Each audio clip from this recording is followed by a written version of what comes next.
ધોરણ 12 વિષય નામાના મૂળ તત્વો ભાગ 1 એમાં ચેપ્ટર 7 ભાગીદારી પેઢીનું વિસર્જન પાઠ્યપુસ્તકના પાના નંબર 311 ઉપર સ્વાધ્યાયના પ્રશ્નોની અંદર પ્રશ્ન નંબર 5 એની પહેલાના જે પ્રશ્નો છે એ મોટાભાગની થિયરીના પ્રશ્નો છે જે આપણે અગાઉ ચર્ચા કરી ચૂક્યા છીએ.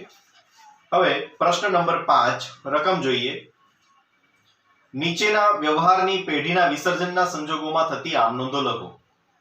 વ્યવહાર પહેલો, પેઢીના વિસર્જન સમયે પાઘડીની ચોપડે કિંમત 56,000 છે જેની કોઈ રકમ ઉપજતી નથી.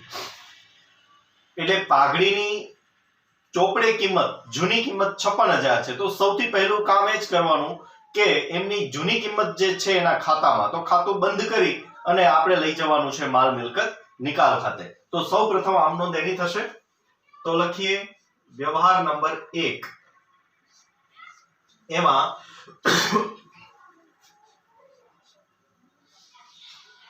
નંબર 1 મિલકતનું ખાતું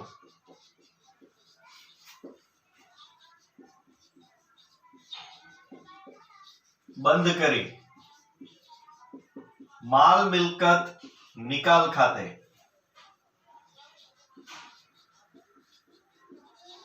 લઈ જવું. તો પાઘડી છે એ ધંધાની મિલકત છે. મિલકત જ્યારે ધંધામાં આવી હોય તો ઉધાર કર્યો હોય. હવે એટલે એની ઉધાર બાકી હોય પણ ખાતું બંધ કરો તો તફાવત આપણને જમા બાજુ મળે. તો પાઘડી ખાતું જમા થશે અને ઉધાર થતું ખાતું છે એ માલ મિલકત નિકાલ ખાતે થશે. તો આમ નોંધ થશે માલ મિલકત નિકાલ ખાતે ઉધાર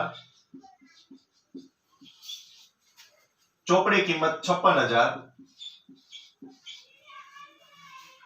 તે પાઘડી ખાતે રકમ જમા 56,000.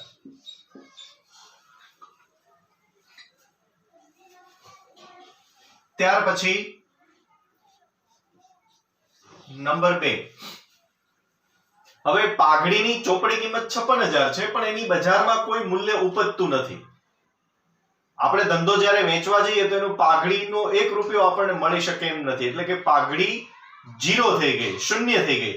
તો કોઈ પણ અદ્રશ્ય મિલકતની ઉપજ કિંમત અંગે સૂચના આપવામાં ન આવી હોય દાખલામાં, તો એ અદ્રશ્ય મિલકતની કિંમત શૂન્ય છે એમ ગણવાનું. અને શૂન્ય કિંમત હોવાથી આપણે એની નોંધ કરી શકતા નથી. તો અહીંયા છતાં આપણે ટાઇટલ આપી દઈએ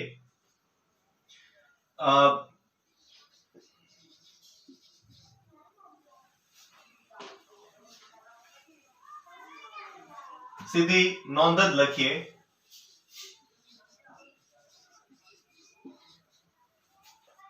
પાઘડીની બજાર કિંમત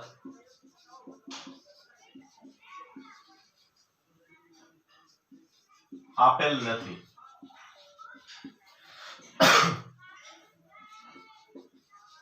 તેથી પાઘડીની ઉપજ કિંમત શૂન્ય છે.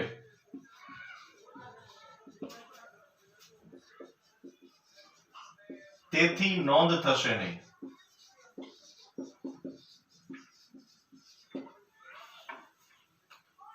પાઘડીની ઉપજ કિંમત આપી નથી એટલે બજારમાં પાઘડીનું મૂલ્ય શૂન્ય થઈ ગયું અને શૂન્ય મૂલ્ય હોય તો એની આમ નોંધ થઈ શકે નહીં.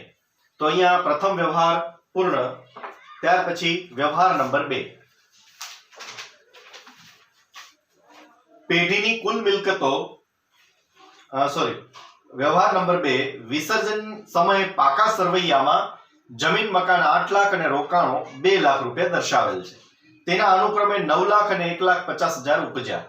તો સૌથી પહેલું કામ એમની જૂની કિંમત છે ચોપડે કિંમત, તો એ કિંમતે ખાતા બંધ કરીને આપણે લાવશું માલ મિલકત નિકાલ ખાતે.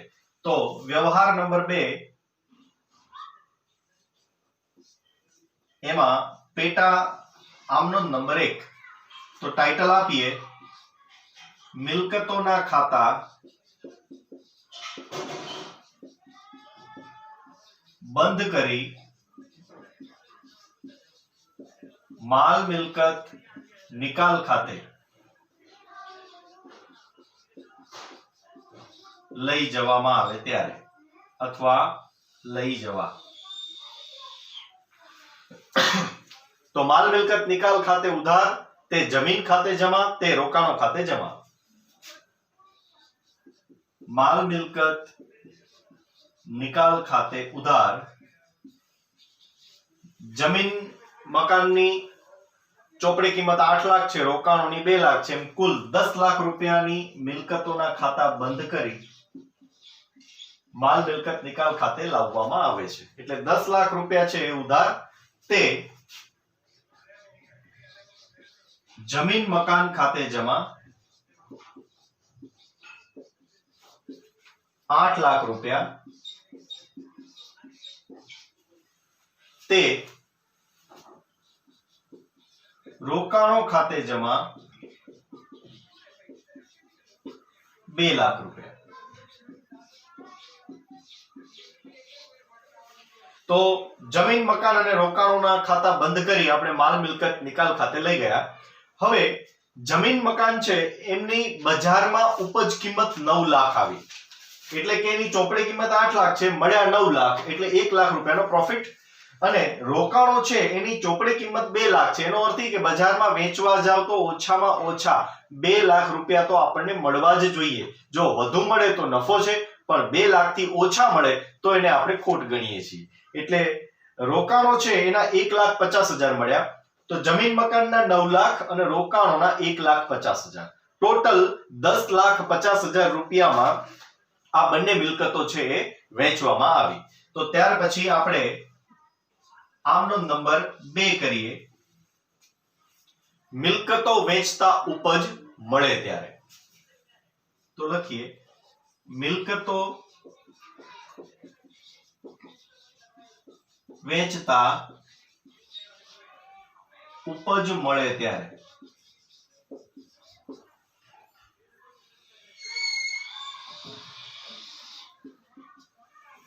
તો મિલકત વેચતા ઉપજ મળે તો ધંધામાં રોકડ આવે તે ઉધાર.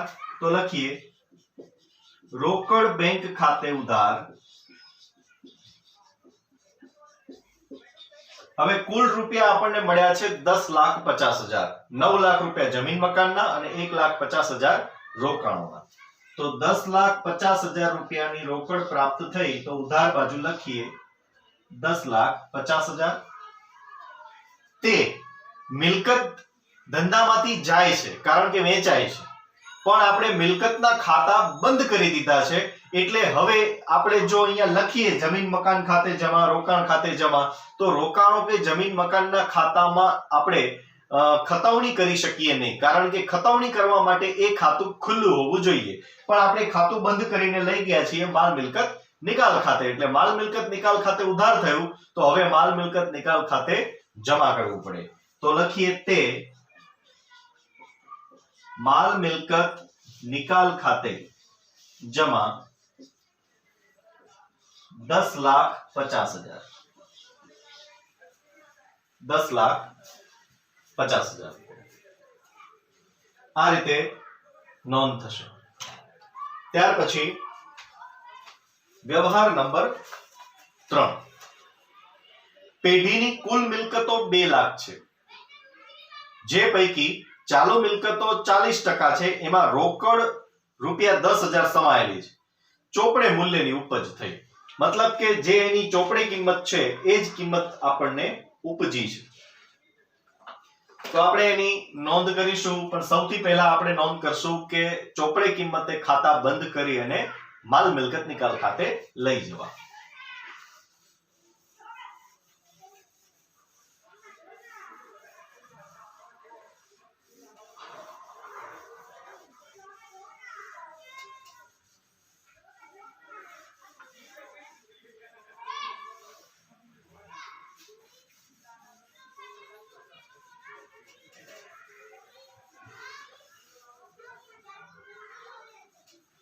અહીંયા ગણતરી પણ આપણે કરવી પડશે કે કેટલી ચાલુ મિલકતો છે અને કેટલી બિન ચાલુ મિલકતો છે. હવે કુલ મિલકતો 2 લાખ રૂપિયાની છે.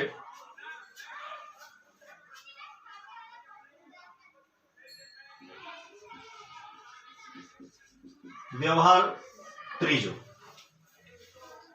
એમાં કુલ મિલકતો 2 લાખ રૂપિયા.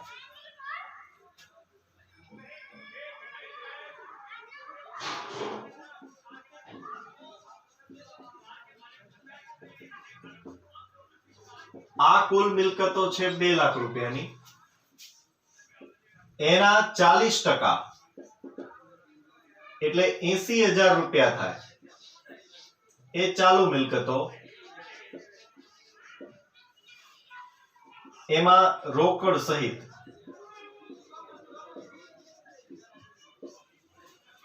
ચાલુ મિલકતો છે અને એ પણ રોકડ સહિત.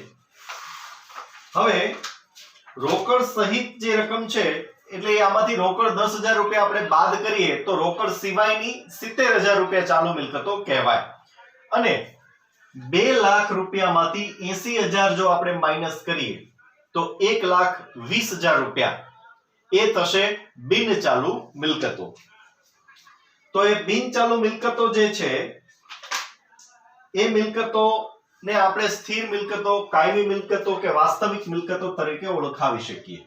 એટલે અહીંયા 60% બાકી બચે એ છે 1,20,000 રૂપિયા. એને આપણે સ્થિર મિલકતો કહેશું.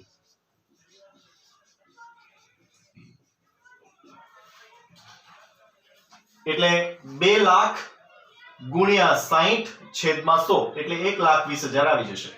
2 લાખ ગુણ્યા 40 છેદમાં 100 એટલે 80,000 આવી જશે. કુલ 100% માંથી 40% ચાલુ મિલકતોના બાદ કરીએ તો બાકી બચે 60%. એ 60% છે એને આપણે સ્થિર મિલકતો કહેશું. હવે રોકડ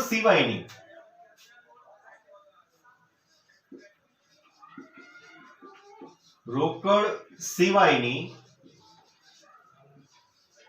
ચાલુ મિલકતો બરાબર 80,000 માઈનસ 10,000 એટલે આવશે 70,000.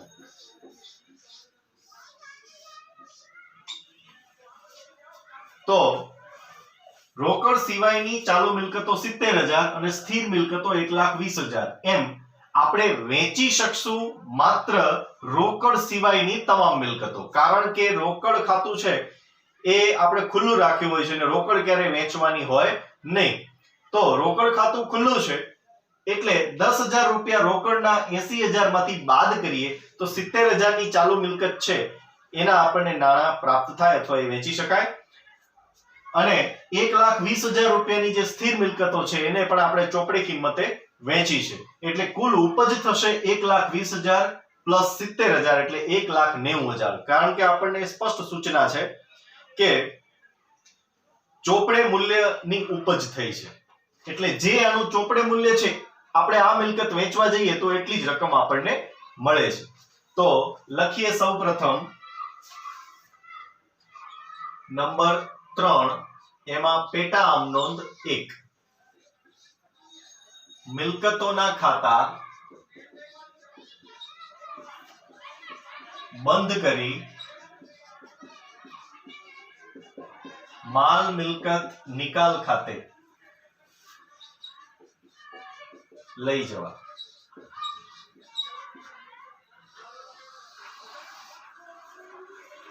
તો માલ મિલકત નિકાલ ખાતે ઉધાર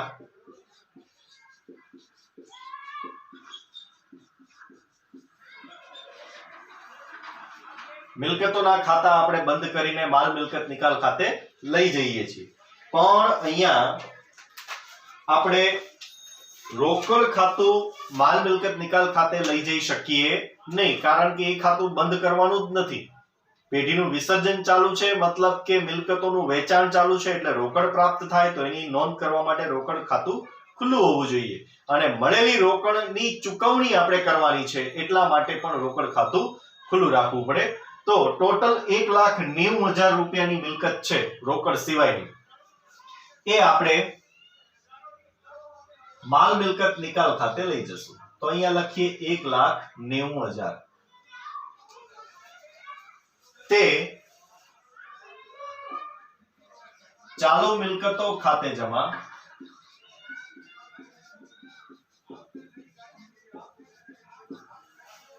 ચાલુ મિલકતો રોકડ સિવાયની 70,000 રૂપિયા અને સ્થિર મિલકતો છે 1,20,000 તો એના ખાતે પણ જમા તે સ્થિર મિલકતો ખાતે જમા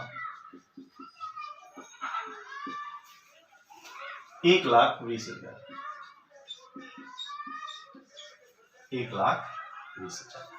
હવે ખાતાઓ બંધ થઈ ગયા પણ આ મિલકતો વેચશું એટલે જે તે મિલકતના ખાતે જમા નહીં કરીએ પણ જમા કરશું માલ મિલકત નિકાલ ખાતું તો ત્યાર પછી લખીએ નંબર 2 મિલકતો વેચતા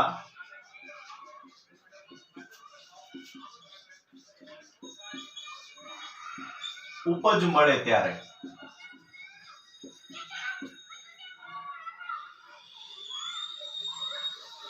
મિલકતો વેચતા ઉપજ મળે ત્યારે તો ઉપજ મળે તો ધંધામાં રોકડ આવે છે આવે તે ઉધાર એટલે લખીએ રોકડ બેંક ખાતે ઉધાર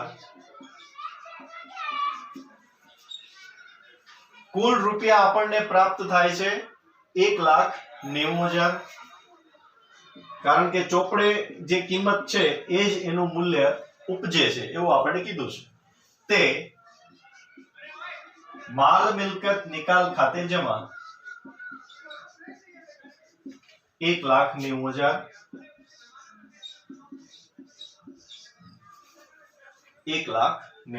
તો આ રીતે એમની આમનોંધ થશે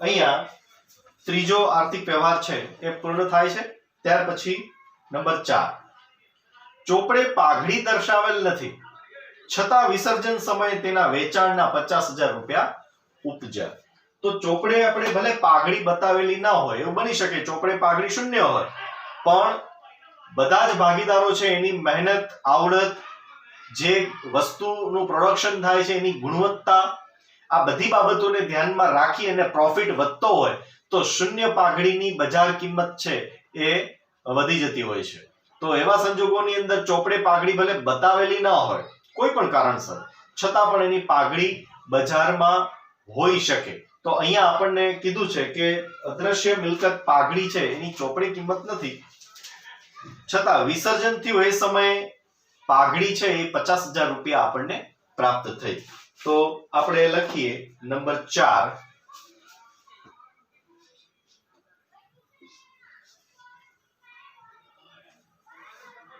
મિલકતની કિંમત મિલકત વેચતા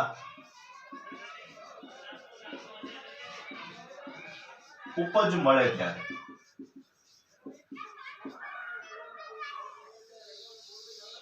મિલકત વેચતા ઉપજ મળે ત્યારે તો અહીંયા જે આમનોંધ છે એ જ આમનોંધ અહીંયા થશે માત્ર બદલશે તો એની રકમ તો પાઘડી વેચતા આપણને પાઘડી નામની મિલકત છે એનું ઉપજ આપણને 50,000 મળે છે તો લખીએ રોકડ બેંક ખાતે ઉધાર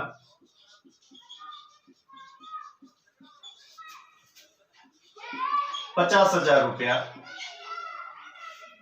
તે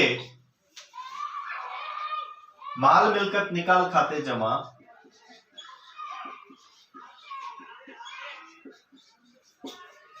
50,000 અહીંયા એક જ આમનોંધ થશે કારણ કે ચોપડે મૂલ્ય નથી એટલે ચોપડે કિંમતે પાઘડી ખાતું બંધ કરીને માલ મિલકત નિકાલ ખાતે લઈ જવાની કોઈ શક્યતા રહેતી નથી ખાતું બંધ કરવા માટે ખાતા વહીમાં ખાતું હોવું જરૂરી છે પણ અહીંયા પાઘડી ખાતું છે જ નહીં ખાતું જ બનાવેલું નથી એટલે પાઘડી ખાતું બંધ કરવાનો પણ કોઈ પ્રશ્ન આવતો નથી એટલે ચોપડે કિંમત છે એ શૂન્ય છે એટલે એની નોંધ છે એ માલ મિલકત નિકાલ ખાતે લઈ જવા અંગેની થશે નહીં એટલે ડાયરેક્ટ એક જ આમનોંધ થશે પાઘડી નામની મિલકતની ઉપજ કિંમત મળે ત્યારે તો માલ રોકડ બેંક ખાતે ઉધાર 50,000 તે માલ મિલકત નિકાલ ખાતે જમા 50,000 એ રીતે એમની નોંધ થશે ત્યાર પછી પાંચમો જે વ્યવહાર છે એ આપણે કાઉન્ટ કરીએ.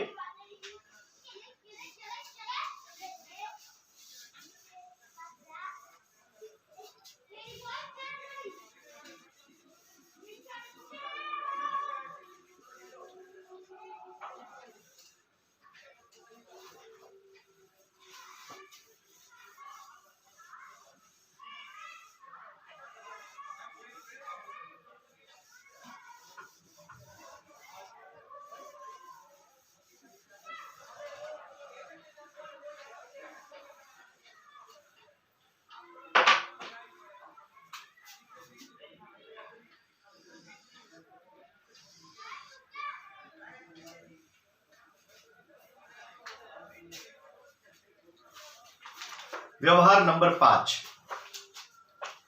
લેપટોપની કિંમત 35,000 છે. એક ભાગીદાર તેને 25,000 માં લઈ જાય છે.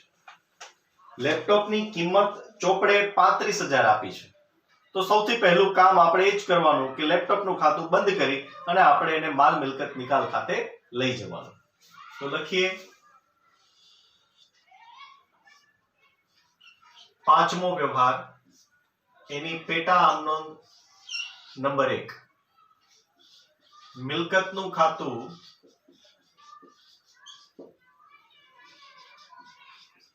બંધ કરી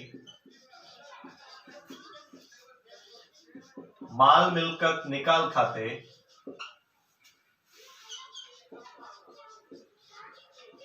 લઈ જવું.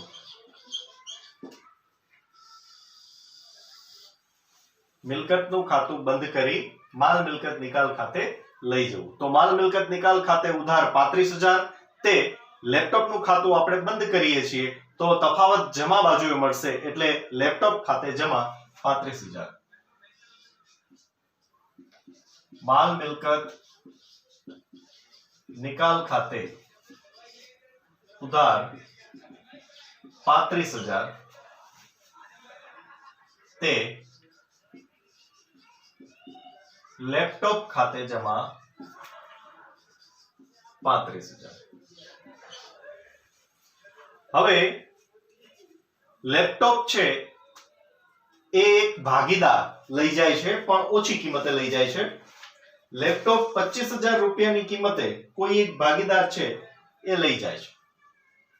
તો આપણે ત્યાર પછી ટાઇટલ આપીએ નંબર 2, ભાગીદાર મિલકત લઈ જાય ત્યારે. ભાગીદાર મિલકત લઈ જાય ત્યારે. તો ભાગીદાર છે એ લેપટોપ લઈ જાય છે, તો લેપટોપ એટલે કે મિલકતનો લેનાર ભાગીદાર થાય. મિલકતનો લેનાર છે એ ભાગીદાર હોવાથી લેનારના મૂડી કે ચાલુ ખાતે ઉધાર થશે. તો આપણે લખીએ ભાગીદારના મૂડી ખાતે ઉધાર. માની લઈએ કે ચાલુ ખાતું નથી, તો એ લઈ જાય છે 25,000 રૂપિયામાં. તો અહીંયા આપણે લખીએ 25,000.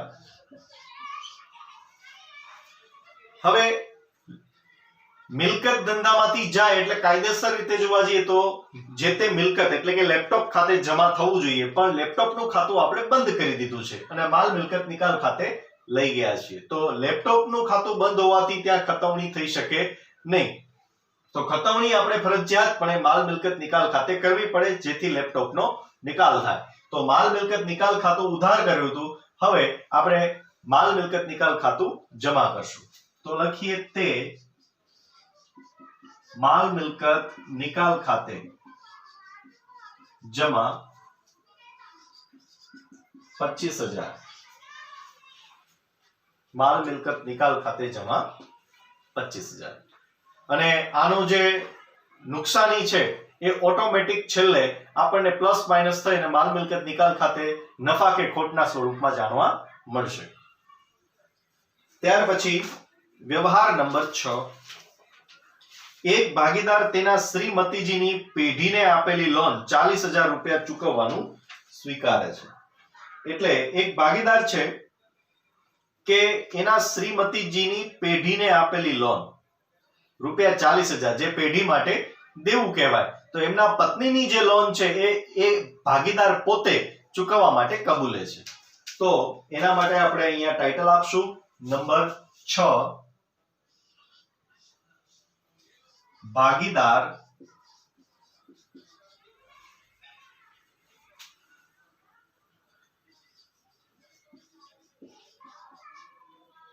શ્રીમતીની લોન ચૂકવવાનું કબૂલે ત્યારે. અથવા ટાઇટલ એવું પણ આપી શકાય કે કોઈ ભાગીદાર દેવું ચૂકવે કે ચૂકવવાનું સ્વીકારે ત્યારે. તો અહીંયા લોન ₹40,000 છે.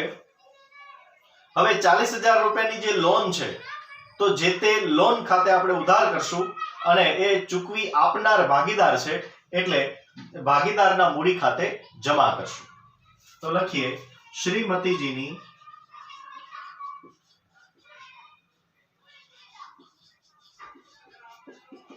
લોન ખાતે ઉધાર, કારણ કે જો દેવું વધે તો જમા થાય પણ દેવું ઘટે તો ઉધાર થશે. ₹40,000 કારણ કે આ શ્રીમતીજી છે એ રકમ લેનાર થશે એટલે લેનારના ખાતે ઉધાર થાય અને લોન ખાતું એ વ્યક્તિ ખાતું છે એટલે લેનાર ખાતે ઉધાર એટલે શ્રીમતીજીની લોન ખાતે ઉધાર. તે આ દેવું ચૂકવી આપનાર ભાગીદાર છે તો લખીએ તે ભાગીદારના મૂડી ખાતે જમા ₹40,000.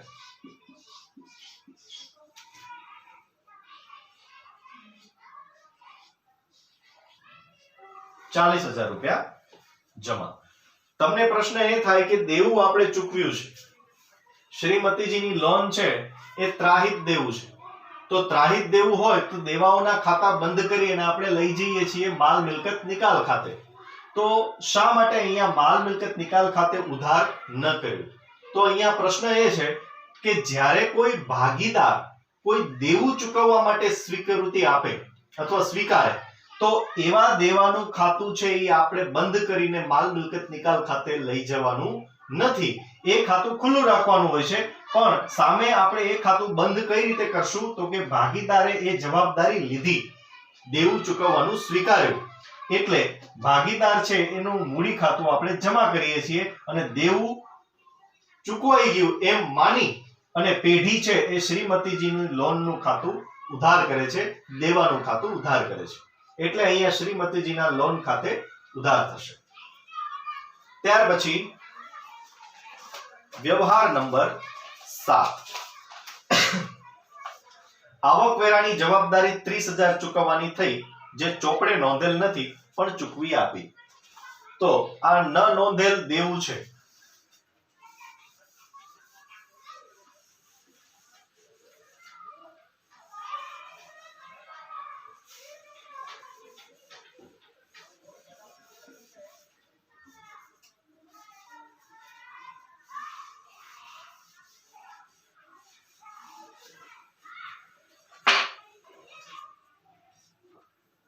તો લખીએ નંબર 7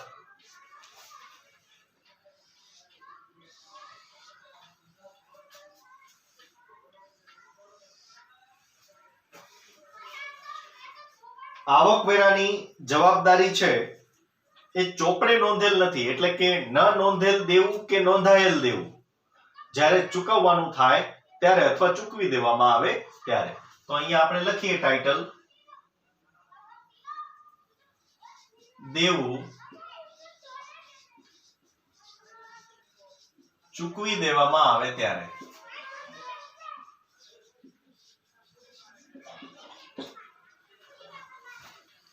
દેવું ચૂકવી દેવામાં આવે ત્યારે. તો અહીંયા આપણે એક વસ્તુ યાદ રાખવી, જેમ મિલકતો છે એના આપણે ખાતાઓ બંધ કરી અને માલ મિલકત નિકાલ ખાતે લઈ જઈએ છીએ, સેમ એ જ રીતે આપણે દેવાઓના ખાતા પણ બંધ કરી અને માલ મિલકત નિકાલ ખાતે લઈ જઈએ છીએ અને દેવાઓના ખાતા બંધ થયા પછી આપણે એને દેવાઓને ચૂકવવાના હોય છે. સેમ એવી જ રીતે મિલકતો છે એના ખાતાઓ બંધ કરી અને માલ મિલકત નિકાલ ખાતે લઈ જઈએ, ત્યારબાદ મિલકતો છે એ વેચવામાં આવતી હોય છે. તો જેમ મિલકતો વેચતા રોકડ મળે એવી રીતે મળેલી રોકડ દ્વારા આપણે દેવું ચૂકવવાનું હોય છે. તો અહીંયા આવકવેરાની જવાબદારી એ આપણને આપી છે 30,000 રૂપિયા. તો રોકડ એટલી ધંધામાંથી જાય તે જમા, પણ ઉધાર થતું ખાતું છે એ માલ મિલકત નિકાલ ખાતું કરવું પડશે. કારણ કે આવકવેરાની જવાબદારી ભલે ચોપડે નોંધેલ નથી, પણ પેઢી બંધ થાય છે એટલે ખાતા વહીમાં જેટલા ખાતા છે એ બંધ કરી અને માલ મિલકત નિકાલ ખાતે લઈ જવામાં આવે. પણ જે નથી નોંધાયેલા દેવા કે નથી નોંધાયેલી મિલકતો, એના ખાતાઓ છે એ નવેસરથી ખોલવામાં આવતા નથી, પણ ડાયરેક્ટ એમની અસર માલ મિલકત નિકાલ ખાતે આપી દેવામાં આવે છે. તો અહીંયા આપણે લખશું માલ મિલકત નિકાલ ખાતે ઉધાર, માલ મિલકત નિકાલ ખાતે ઉધાર 30,000 રૂપિયા તે રોકડ બેંક ખાતે જમા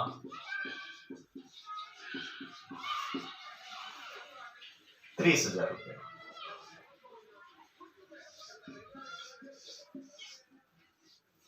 અહીંયા આપણે લખીએ કૌંસમાં આવકવેરા ની જવાબદારી, આવકવેરાની જવાબદારી. ત્યાર પછી વ્યવહાર નંબર 8. વિસર્જન સમયે પેઢીના તમામ દેવા ભાગીદારોની લોન ચૂકવ્યા પછી મિલકતોનો વધારો 1,20,000 રહ્યો છે. ભાગીદારો A, B અને C નું નફા નુકસાનનું પ્રમાણ 5:3:2 છે. તેના નિકાલની નોંધ લખો. તો અગાઉ આપણે માલ મિલકત નિકાલ ખાતું જોઈ ગયા. એ માલ મિલકત નિકાલ ખાતામાં શું દર્શાવવામાં આવે છે એની આપણને હવે ખબર છે કે તમામ મિલકતના ખાતા બંધ કરી માલ મિલકત નિકાલ ખાતે લઈ જઈએ છીએ ચોપડી કિંમતે. સેમ મિલકતો છે એની વેચવાની આમ નોંધ પણ માલ મિલકત નિકાલ ખાતે જ આપણે કરીએ છીએ. દેવાઓ ચોપડે કિંમતે એના ખાતા બંધ કરીને માલ મિલકત નિકાલ ખાતે લઈ જઈએ છીએ અને દેવાઓની ચૂકવણીની અસર પણ માલ મિલકત નિકાલ ખાતે આપીએ છીએ, જેથી છેલ્લે માલ મિલકત નિકાલ ખાતે આપણને નફો કે ખોટ જાણવા મળે છે. તો 1,20,000 રૂપિયા છે એ મિલકતોનો વધારો. તો એનો અર્થ જ એ થાય કે આપણા માટે એક પ્રકારનો નફો છે. તો 1,20,000 છે એ માલ મિલકત નિકાલ ખાતાનો નફો છે, જે આપણે જૂના નફા નુકસાનના પ્રમાણની અંદર દરેક ભાગીદારોના મૂડી કે ચાલુ ખાતે એને વહેંચી દેવાનો હોય. તો ત્યાર પછી આપણે ટાઇટલ આપીએ આમનોંધ નંબર 8, માલ મિલકત નિકાલ ખાતાનો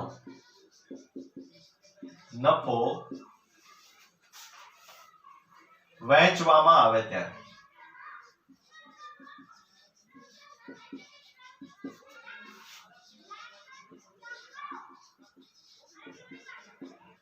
માલ મિલકત નિકાલ ખાતાનો નફો વહેંચવામાં આવે ત્યારે. તો ઉધાર અને જમા બંને બાજુમાંથી ઉપજ હોય મોટે ભાગે આપણને જમા બાજુ આપણે લખીએ છીએ. તો ઉપજ બાજુનો સરવાળો વધારે હોય એટલે કે જમા બાજુનો સરવાળો વધુ હોય તો તફાવત આપણને ઉધાર બાજુ મળે. તો તફાવત 1,20,000 છે એ આપણને ઉધાર બાજુ મળેલો છે. તો આપણે લખવું પડે માલ મિલકત નિકાલ ખાતે ઉધાર 1,20,000 તે ભાગીદારોના મૂડી ખાતે જમા. તો લખીએ તે A ના મૂડી ખાતે જમા તે B ના મૂડી ખાતે જમા તે C ના મૂડી ખાતે જમા. હવે 1,20,000 છે એને આપણે 5:3:2 થી નિકાલ લાવવાનો છે. 5:3:2 થી વહેંચવાનું છે. તો 60,000, 36,000 અને 24,000 આ રીતે ભાગ પડશે. 60,000, 34,000 અને 26,000 સોરી 36,000 અને 24,000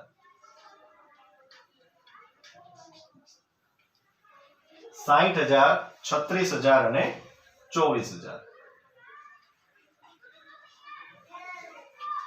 નીચે આપણે લખીએ નફા નુકસાન પ્રમાણ 5:3:2 થી 5:3:2 થી તો આ થયું નફા વહેંચણી અંગેની આમ નોંધ. ત્યાર પછી વ્યવહાર નંબર 9. પેઢીના વિસર્જન સમયે ચોપડે યંત્રો 2 લાખના બતાવેલ છે. ચોપડે કિંમત ઉપજે છે. આમે કાંઈ ન કીધું હોય તો અદ્રશ્ય મિલકત સિવાયની જેટલી પણ મિલકતો છે એની ઉપજ કિંમત જો આપેલી ના હોય તો એની ચોપડે કિંમત એ જ એની ઉપજ કિંમત ગણાય. એટલે એની કિંમત ઉપજ કિંમત ના આપી હોય તો આપણે એને શૂન્ય ગણી શકીએ નહીં. તો ત્યાર પછી લખીએ નંબર 9.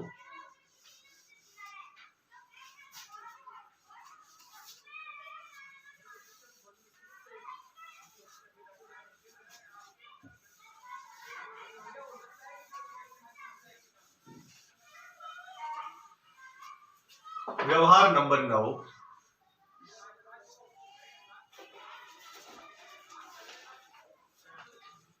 યંત્રો એની ચોપડે કિંમત 2 લાખ છે તો સૌ પ્રથમ આપણે ખાતું બંધ કરી માલ મિલકત નિકાલ ખાતે લઈ જઈએ. તો નંબર 1 મિલકતનું ખાતું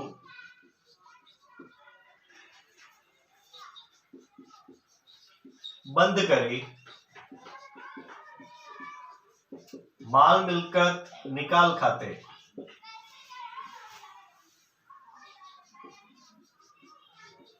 લઈ જવું.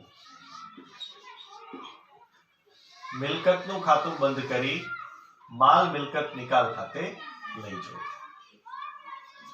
તો યંત્રો છે એ મિલકત છે. મિલકત જેમ જેમ વધે એમ ઉધાર થાય, પણ જેમ વેચો તો એ જમા થાય, અથવા તો એનું ખાતું બંધ કરો તો પણ તફાવત છે તમને જમા બાજુ જોવા મળે. તો અહીંયા મિલકત યંત્ર છે, યંત્ર ખાતે જમા થશે ખાતું બંધ કરો એટલે, અને ઉધાર થતું ખાતું છે એ માલ મિલકત નિકાલ ખાતું થશે. તો લખીએ માલ મિલકત નિકાલ ખાતે ઉધાર 2 લાખ રૂપિયા ચોપડે કિંમત તે યંત્રો ખાતે જમા 2 લાખ રૂપિયા.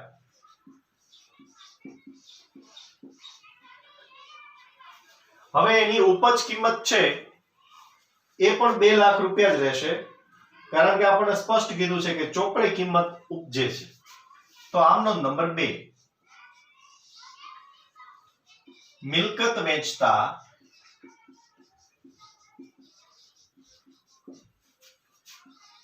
રોકડ ઉપજે ત્યારે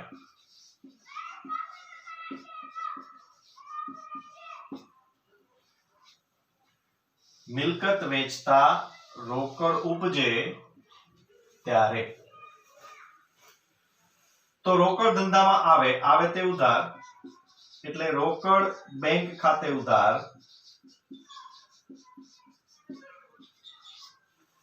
2 લાખ રૂપિયા.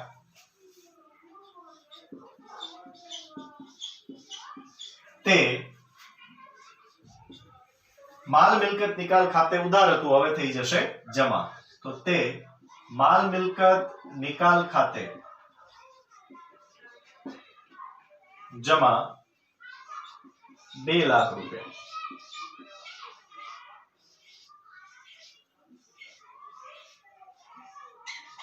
માલ મિલકત નિકાલ ખાતે જમા 2 લાખ રૂપિયા.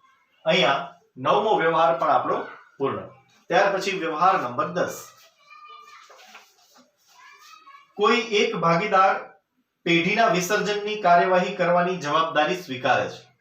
તેના બદલામાં તેને મહેનતાણા તરીકે 20,000 રૂપિયા ચૂકવવાનું નક્કી કર્યું છે. પેઢીએ તેને ખર્ચ પેટે 12,000 રૂપિયા ચૂકવ્યા. એટલે ભાગીદારોમાંથી જ કોઈ એક ભાગીદાર છે પેઢીનું વિસર્જન કરી આપે છે. તો એને આપણે મહેનતાણું પણ ચૂકવવું પડે. જે મહેનતાણું ચૂકવવાનું નક્કી થયું 20,000, તો આપવા પણ 20,000 જ પડે.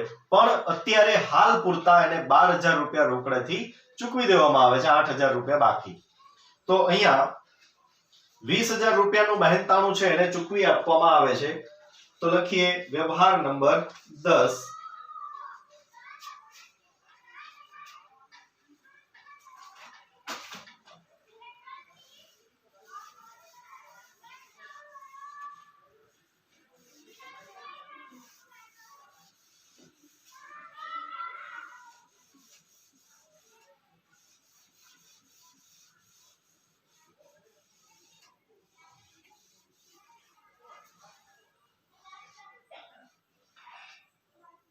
વ્યવહાર નંબર 10 એમાં આમનો નંબર 1.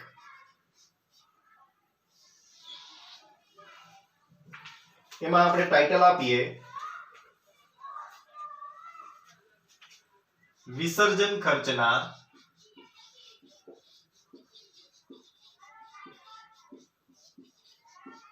ભાગીદારને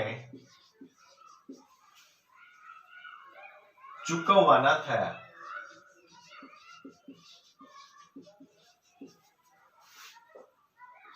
અથવા ચૂકવવાના થાય ત્યારે.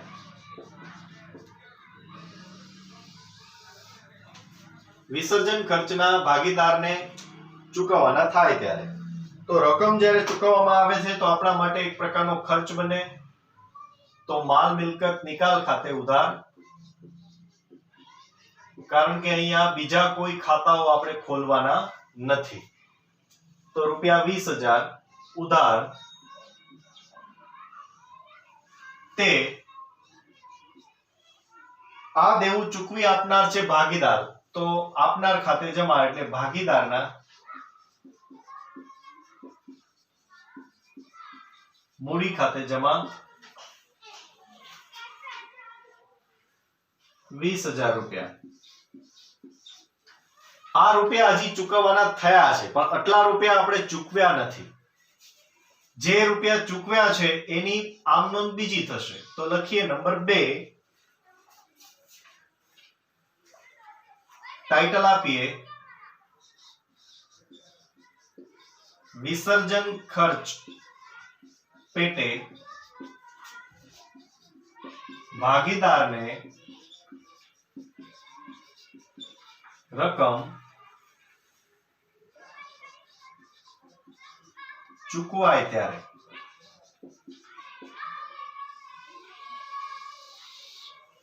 તો વિસર્જન ખર્ચ પેટે ભાગીદારને રકમ ચૂકવાય તો એ રૂપિયા લેનાર ભાગીદાર થાય. તો લેનારના મૂડી ખાતે ઉધાર થશે. તો લખીએ ભાગીદારના મૂડી ખાતે ઉધાર. 20,000 માંથી આપણે ચૂકવીએ છીએ 12,000 રૂપિયા. તો ઉધારની કોલમમાં લખીએ 12,000 રૂપિયા. તે ધંધામાંથી એટલી રોકડ જાય તે જમા. તો લખીએ તે રોકડ બેંક ખાતે જમા. જમાની કોલમમાં 12,000 રૂપિયા. જમાની કોલમમાં 12,000 રૂપિયા. તો આ રીતે 10મો વ્યવહાર છે એની 2 આમ નોંધો થશે. ત્યાર પછી વ્યવહાર નંબર 11. પેઢીના વિસર્જન સમયે દેવાદારો 1,20,000 અને લેણદારો 60,000 છે. એક ભાગીદાર 20% ઓછી કિંમતે દેવાદારો લઈ લેણદારોને ચૂકવે છે. તો આ મોસ્ટ આઈએમપી વ્યવહાર છે. આ પણ મોસ્ટ આઈએમપી વ્યવહાર હતો અને આના પછીનો 12મો વ્યવહાર છે એ પણ મોસ્ટ આઈએમપી છે. તો આપણે 11મો જે વ્યવહાર છે એની આપણે નોંધ કરીએ. પણ દેવાદારો 1,20,000, લેણદાર 60,000 અને એક ભાગીદાર છે 20% ઓછી કિંમતે દેવાદાર લઈ જાય છે. તો 1,20,000 ના દેવાદાર છે એની 80% કિંમતે લઈ જાય છે. 20% ઓછી કિંમત, તો 100 માંથી 20% માઈનસ કરો તો 80% કિંમતે એ લઈ જાય છે. તો 1,20,000 ના 80% કરશું એટલે 96,000 રૂપિયા થી એ દેવાદારો લઈ જાય છે અને લેણદારોને 60,000 રૂપિયા પૂરેપૂરા એ ચૂકવી આપે છે. તો લખીએ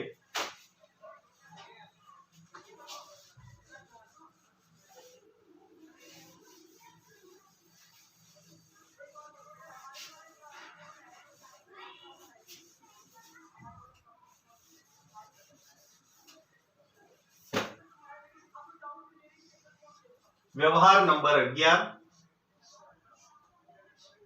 એમાં બે આમ નોંધો થશે, એમાં આમ નોંધ નંબર 1. આમ તો 4 આમ નોંધો થશે. સૌપ્રથમ દેવાદારો છે એ એક ભાગીદાર છે લઈ જાય છે. તો દેવાદારો લઈ જતો હોય તો એવા સંજોગોની અંદર આપણે દેવાદારનું સૌપ્રથમ ખાતું છે એ અહીંયા બંધ કરી અને માલ મિલકત નિકાલ ખાતે લઈ જવાનું હોય. એવી જ રીતે લેણદારોનું ખાતું પણ બંધ કરી અને આપણે માલ મિલકત નિકાલ ખાતે લઈ જઈએ છીએ. તો લખીએ મિલકતનું ખાતું બંધ કરી માલ મિલકત નિકાલ ખાતે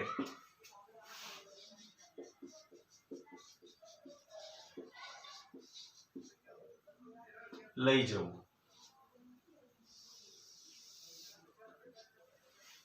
તો માલ મિલકત નિકાલ ખાતે ઉધાર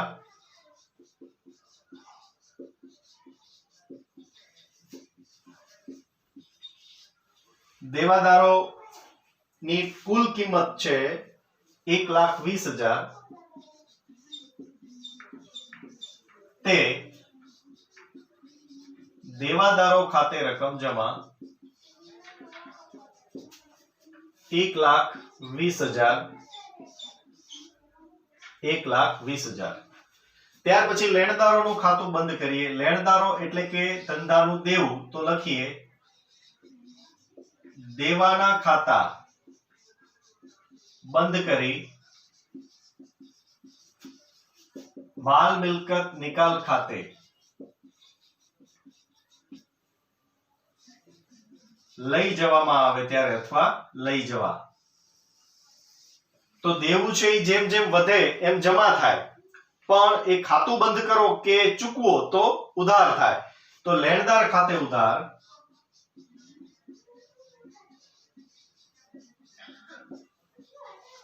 એ આપણને રૂપિયા આપ્યા છે 60,000. લેણદાર ખાતે ઉધાર 60,000. તે માલ મિલકત નિકાલ ખાતે રકમ જમા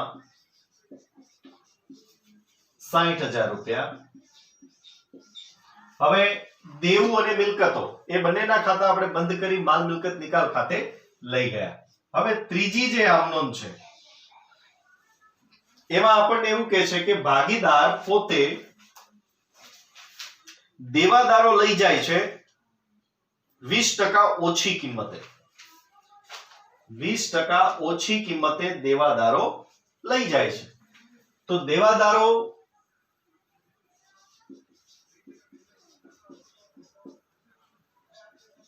%80 કિંમતે લઈ જાય છે.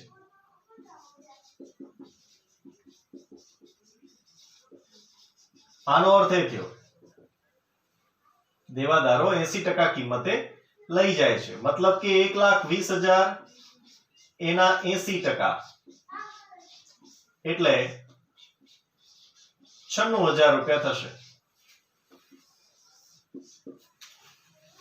96,000 રૂપિયાની કિંમતે એ ભાગીદાર છે એ દેવાદારો લઈ જાય છે. તો આપણે ટાઇટલ આપીએ ભાગીદાર મિલકત લઈ જાય ત્યારે. ભાગીદાર મિલકત લઈ જાય ત્યારે. તો ભાગીદાર છે એ મિલકત લઈ જાય તો મિલકતનો લેનાર એ ભાગીદાર કહેવાય. તો લેનારના મૂડી કે ચાલુ ખાતે ઉધાર થશે. પણ આપણે અહીંયા એમ માનીએ છીએ કે ચાલુ ખાતું નથી. તો ભાગીદારના મૂડી ખાતે ઉધાર. હવે 96,000 ની કિંમતે એ દેવાદાર લઈ જાય છે. તો 96,000 તે દેવાદાર ખાતે નહીં પણ હવે આવશે માલ મિલકત નિકાલ ખાતે જમા. 96,000 રૂપિયા. અને અહીંયા લખીએ દેવાદારો 80% કિંમતે લઈ ગયા. દેવાદારો 80% કિંમતે લઈ ગયા. હવે એવી જ રીતે દેવાદારો છે એ 80% કિંમતે એટલે 96,000 રૂપિયાથી દેવાદાર લઈ જાય છે અને જે ધંધાના લેણદારો છે એ લેણદારો રૂપિયા 60,000 એ દેવું આ ભાગીદાર પોતે ચૂકવી આપે છે. તો એની પણ આપણે ચોથી આમનોંધ છે એ કરવી પડે. તો દેવું ભાગીદાર ચૂકવે છે તો દેવાનો પણ નિકાલ તો થાય જ છે. તો ત્યાર પછી લખીએ આમનોંધ નંબર 4.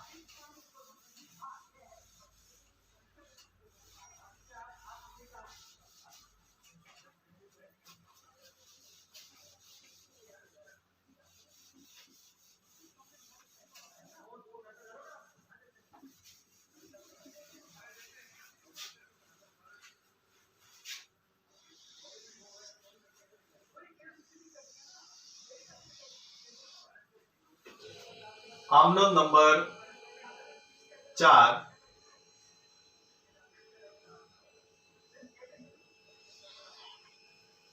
ત્યાં આપણે લખીએ ભાગીદાર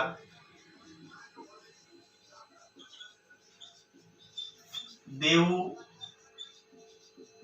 ચૂકવે / ચૂકવવાનું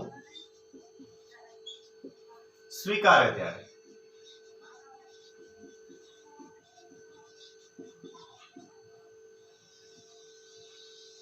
કોઈ ભાગીદાર દેવું ચૂકવે કે ચૂકવવાનું સ્વીકારે તો એના લીધે ધંધાનું દેવું ઘટે છે. જો આપણે લેણદારનું ખાતું બંધ ન કર્યું હોય તો લેણદાર ખાતે ઉધાર થાય કારણ કે દેવું ઘટે ચૂકવાય છે. પણ અહીંયા લેણદારનું ખાતું બંધ કરીને આપણે લઈ ગયા છીએ માલ મિલકત નિકાલ ખાતે. તો માલ મિલકત નિકાલ ખાતું છે જમા થયું હતું. હવે એ દેવું ચૂકવાય તો માલ મિલકત નિકાલ ખાતે ઉધાર થશે. તો અહીંયા આપણે લખીએ માલ મિલકત નિકાલ ખાતે ઉધાર. પૂરેપૂરું દેવું છે એ 60,000 રૂપિયાનું ભાગીદાર ચૂકવી આપે છે. તો અહીંયા ઉધાર બાજુ લખીએ 60,000. તે આ દેવું ચૂકવી આપનાર ભાગીદાર છે તો આપનારના મૂડી કે ચાલુ ખાતે જમા. તો લખીએ ભાગીદારના મૂડી ખાતે જમા 60,000 રૂપિયા. 60,000. ત્યાર પછી આ વ્યવહાર અહીંયા પૂરો. છેલ્લો વ્યવહાર 12મો. આર, બી અને આઈ ભાગીદારો વચ્ચે નફા નુકસાન વહેંચણી 3:2:1 ના પ્રમાણમાં થાય છે. નીચેની બાકીઓનો નિકાલ કરો. સામાન્ય અનામત 18,000, નફા નુકસાન ખાતાની ઉધાર બાકી એટલે કે ચોખ્ખી ખોટ 12,000 અને નંબર 3 18,000 કારીગર અકસ્માત વળતર ભંડોળ. તો આપણે આ ત્રણેય જે બાબતો છે ત્રણેય બાકીઓ એમાં એક ચોખ્ખી ખોટ અને બાકી એકત્રિત નફાની બાકીઓ એનો આપણે નિકાલ કરવાનો છે. તો એ ત્રણેય બાકીઓ છે બધા જ ભાગીદારો વચ્ચે એમના નફા નુકસાનના પ્રમાણમાં વહેંચવી પડશે. તો ત્યાર પછી લખીએ નંબર 12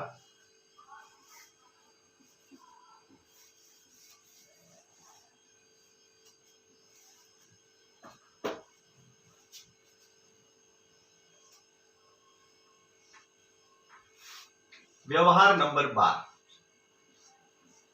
એમાં નંબર 1 સામાન્ય અનામત આપણને આપ્યું છે 18,000.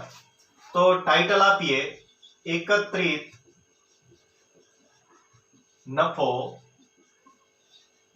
વહેંચવામાં આવે ત્યારે.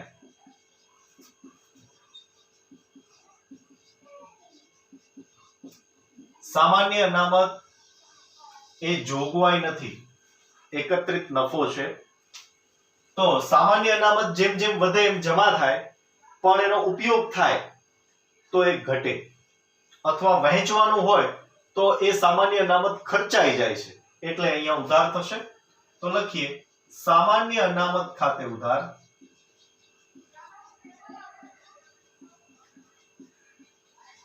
એ અનામત આપણને આપેલું છે 18,000. તે ત્રણેય ભાગીદારો આર, બી અને આઈ ના મૂડી કે ચાલુ ખાતે જમા. આપણે અહીંયા માનીએ છીએ કે ચાલુ ખાતું નથી, તે આર ના મૂડી ખાતે જમા, તે બી ના મૂડી ખાતે જમા, તે આઈ ના મૂડી ખાતે જમા, અને પ્રમાણ આપણને આપેલું છે 3:2:1 એટલે આવશે 9000, 6000 અને 3000. આ રીતે ત્રણેયના ભાગે સામાન્ય અનામત છે એની વહેંચણી થશે. ત્યાર પછી આમનોંધ નંબર 2. હવે આગળ આપણને આપ્યું છે ચોખ્ખી ખોટ. નફા નુકસાન ખાતાની ઉધાર બાકી 12000. તો ટાઇટલ આપીએ એકત્રિત ખોટ વહેંચવામાં આવે ત્યારે.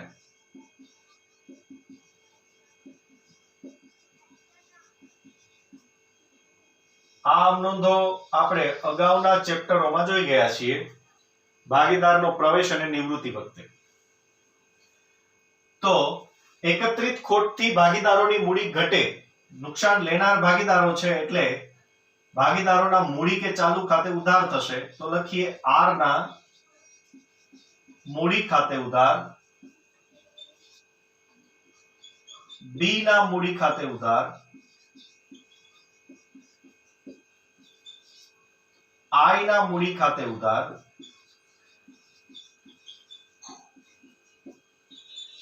તે નફા નુકસાન ખાતે જમા, તે નફા નુકસાન ખાતે જમા. અને નફા નુકસાન ખાતાની આપણને બાકી આપી છે 12000 રૂપિયા. એ 12000 ને 3:2:1 થી આપણે ડિવાઈડ કરીએ એટલે ત્રણેયના ભાગે આવશે 6000, 4000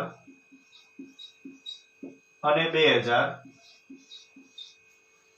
અહીંયા આપણે લખીએ ઉધાર બાકી, નનું ખાતું ઉધાર બાકી.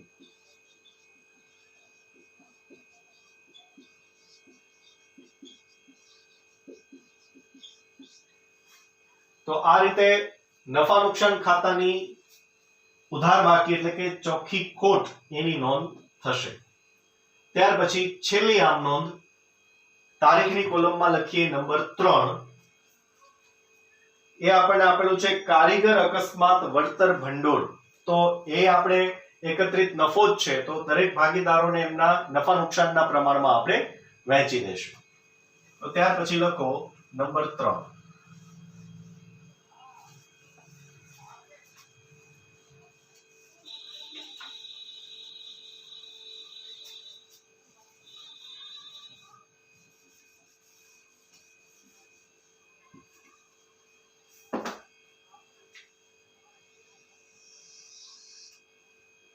નંબર 3 ટાઇટલ આપશું એકત્રિત ખોટ, એકત્રિત નફો વહેંચવામાં આવે ત્યારે.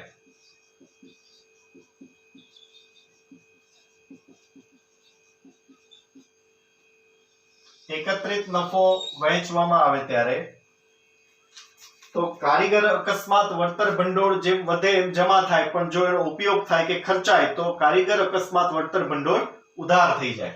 તો આપણે લખવું પડે કારીગર અકસ્માત વળતર ભંડોળ ખાતે ઉધાર. એ ભંડોળ આપણને આપેલું છે 18000 રૂપિયા. તે ત્રણેય ભાગીદારોના મૂડી ખાતે જમા, એમના નફા નુકસાનના પ્રમાણમાં. તે આર ના મૂડી ખાતે જમા, તે બી ના મૂડી ખાતે જમા, તે આઈ ના મૂડી ખાતે જમા. નફા નુકસાનનું પ્રમાણ આપણને 3:2:1 આપેલું છે એટલે 9000, 6000 અને 3000. 9,000, 6,000 અને 3,000. તો આ રીતે નોંધ થશે એકત્રિત નફાની વહેંચણી અંગે. આમ નોંધોનો ઉધાર અને જમા બંને બાજુનો સરવાળો આપ કરી નાખશો. અહીંયા પ્રશ્ન નંબર 5 એ આપણે પૂર્ણ કરીએ છીએ.